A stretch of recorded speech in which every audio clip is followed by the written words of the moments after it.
Rachel Merton. Thank you, Mr Deputy President. I rise in strong opposition to the Equality Legislation Amendment LGBTIQA+ bill presented here this evening. Mr Deputy President, the entire process the government has followed in relation to this suddenly amended bill, quite frankly, has been appalling and disingenuous.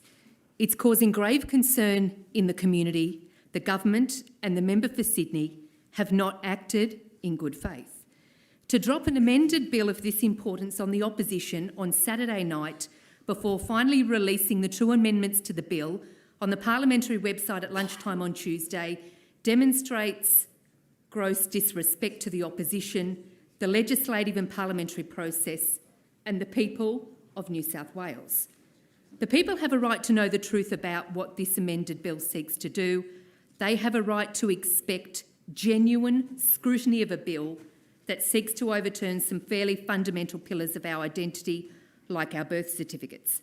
They have a right to know and receive answers on how these changes will impact areas such as women and girls services, spaces and sport. What we see with this bill is a tawdry wedge politic. It's disrespectful, an attempt to ram through the bill, the amendments, with as little scrutiny as possible. Where is the chance for the opposition to consult with the community on this amended bill?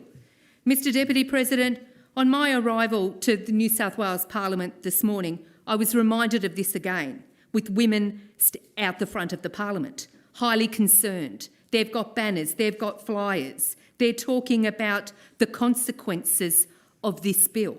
They're asking me, does the Parliament understand what they're voting on, what is being presented to them? A lot of them identified as members of the Labor Party, the Greens, or former members of both parties, and I wonder whether they've been listened to.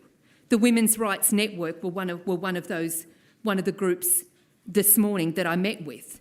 They're thanking the Liberals for taking a stand on this, for calling some of this out. They're recognising the role that the opposition are playing here in the Parliament. In terms of the timing of this, the absence of explanation from the member and the government for the latest amendments people are asking questions. People are asking why the amended bill needs to be rammed through the Parliament this week. Others are asking, is it the current political environment? Does that explain the timing of this? There are 3 by-elections scheduled for this Saturday in Hornsby and Epping and Pittwater. Labor, the government, are not contesting 1 by-election. They're missing, they're vacant. They won't be judged on this. We'll put the bill through. We're shutting the doors. We won't contest. We won't confront the people. As my friend in the other place, the member for Warringah, stated extraordinarily, the Attorney-General, on behalf of the Minns Labor government, made his contribution to the second reading debate on a form of a bill that was not publicly available at the time he got up to speak, because he finished his speech prior to question time. How's that for transparency? How's that for doing the right thing? As for the amended bill itself, it remains highly concerning and unacceptable. The sex self-ID changes flagged in the bill are dangerous and far-reaching. I've spoken on some of these matters in this place before in relation to the impact on women's sport, women's services and women's spaces. In relation to sport, biological males will be able to compete against women and girls with all the risks to safety that entails. The bill will strip back the few protections for women's sport that female athletes have left in New South Wales. We saw recently in the media the dominance of the Flying Bats in the North West Sydney Football League, where at least 5 biological males totally dominated the female competition and won the premiership. Mr Deputy President, allowing biological males to participate in women and girls' sport risks unfair advantage. Biological advantages, such as greater muscle mass, strength and speed, quite simply allowing biological males to compete in girls' and women's sport to fewer opportunities for biological women and girls.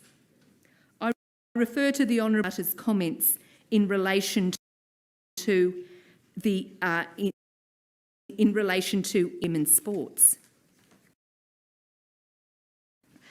Allowing individuals to alter their legal sex simply by self-identification destabilises essential protections based on biological sex, such as those in women's shelters, sports and prisons. These are spaces that have been carved out to ensure the safety and fairness for women, and this bill, with its radical and reckless provisions, will.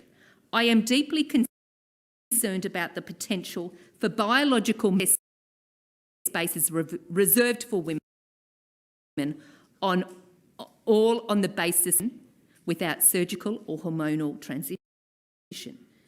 Mr. Deputy President, a birth certificate is a historical record of fact. Its key role will be thrown in the bin with this bill, legally changed with nothing more stroke of the pen. Gender self-identification override the reality of biological sex. A subjective perception of sex is no basis on how we administer identity documents.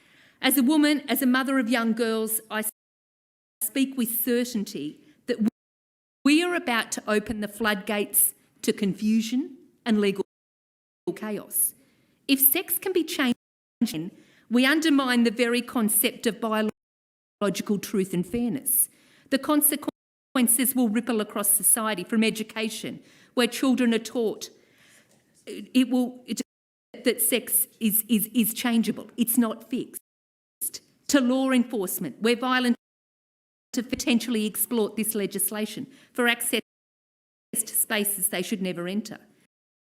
This legislation prioritises ideology over reality, endangering the rights and safety of others. We've already seen women's spaces, women's services, women's sports eroded under the existing law. This bill will take us further down this road where the rights of women and girls are cast aside. I cannot support this.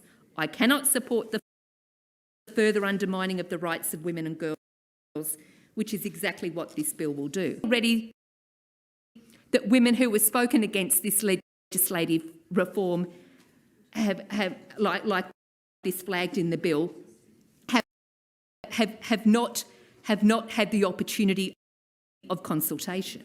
When we look at the committee process that was behind this bill, the selection of witnesses was select. It was inadequate. It was short. It was limited.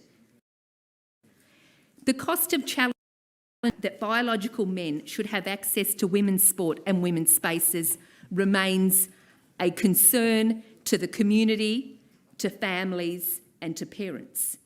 The cost will inevitably increase should this bill become law. I pay tribute to the organisations and groups like Women's Forum Australia, Rachel Wong. I pay tribute to Dr Joanna Howe, Professor of Law at the University of Adelaide, for their work, their courage, their representations, their communications in standing up for the rights of women and girls.